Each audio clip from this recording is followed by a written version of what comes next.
In a strategic move that could reshape India's regional aviation landscape, turboprop giant ATR is signaling strong interest in establishing a manufacturing facility on Indian soil, potentially producing its flagship ATR 72-600 model locally. As the market-leading regional aircraft with seating for up to 78 passengers, the ATR 72-600's fuel-efficient design and low operating costs make it a perfect fit for India's underserved short-haul routes. This development aligns with ATR's ambition to expand its foothold in one of the world's fastest-growing aviation markets while tapping into government-backed initiatives like UDAN, aimed at enhancing regional connectivity.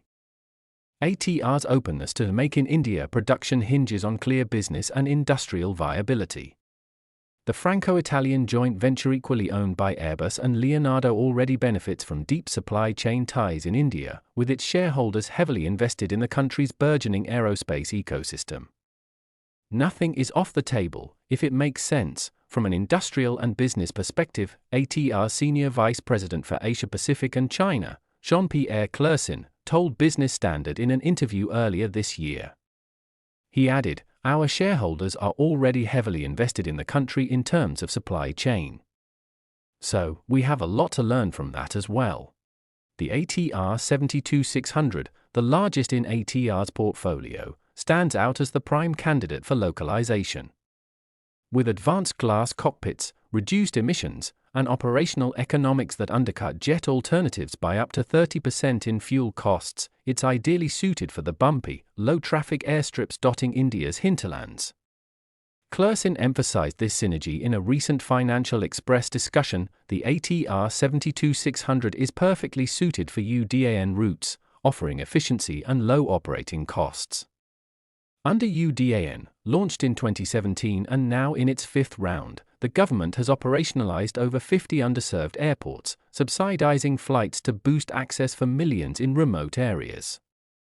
ATR anticipates India could absorb 200-300 turboprops by 2030, potentially making it the company's largest market globally. Currently, ATR assembles its aircraft at facilities in Toulouse, France, and Naples, Italy.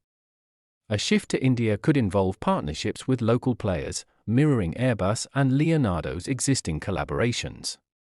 This wouldn't just cut import duties and logistics costs, it would foster technology transfer, skill development, and thousands of jobs, echoing the Make in India ethos championed by Prime Minister Narendra Modi. Indigo operates a fleet of ATR 72-600 for its regional subsidiary, while state-owned Alliance Air relies heavily on the type for UDAN operations. India is expected to be our biggest market before 2030, Clersin noted, underscoring the urgency.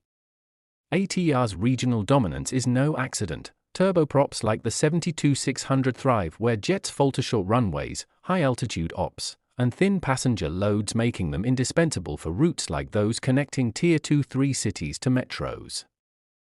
Yet, ATR isn't entering unchallenged. Hindustan Aeronautics Limited, HAL, India's premier aerospace firm, inked a landmark pact in October 2025 with Russia's United Aircraft Corporation, UAC, to locally produce the Sukhoi Superjet 100 SJ-100, a 75-100-seat regional turbofan jet. Under the deal, HAL gains exclusive rights for assembly and manufacturing tailored for the Indian market, potentially reviving domestic passenger jet production after decades of dormancy. The SJ-100, rebranded as a Russified variant with Western engines like the SAM-146 to sidestep sanctions, promises higher speeds and comfort for slightly longer hauls. Still, experts argue turboprops hold the edge for true regional ops. The Superjet 100 offers similar capacity but higher fuel consumption, Clersin observed, positioning ATR as the more economical choice for UDAN's bread-and-butter missions. HAL's Saras Mk2, an indigenous turboprop project, adds another layer, but delays have kept it sidelined. As regional routes dominated by ATR today due to cost efficiencies and infrastructure constraints evolve, this duo of foreign-local hybrids could spark a virtuous cycle of innovation. If greenlit, ATR's India venture would mark a pivotal chapter in the nation's aerospace self-reliance drive. Beyond immediate market gains, it could integrate with HAL's ecosystem, creating a robust supply chain from components to final assembly. For airlines, localized production means faster deliveries and customized tweaks for tropical climes.